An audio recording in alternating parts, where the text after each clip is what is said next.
moko mabe botala eloko moni ndeti jouer oyo na bimisi yango ndeti mwana oyo mwana na nga na mimi mwana okitoko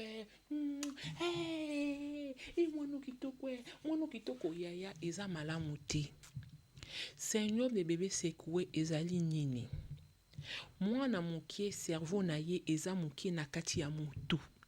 Alors soko zo sala ye ba mouvement brusque ezala mouvement moko ya mokie brusque ekebimisa mwana makila ekevimbisa cerveau ebomaka bana ekomisaka bana paralysé eza na bana mosusu abotamaki malamu akomi kizengi likolo ya syndrome wana.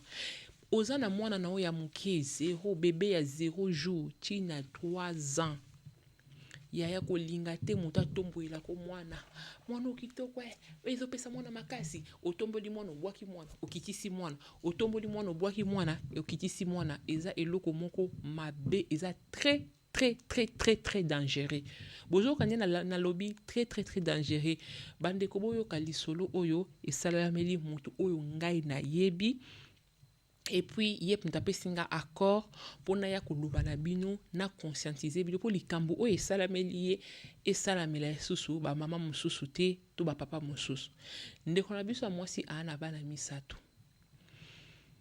Azali na bana misato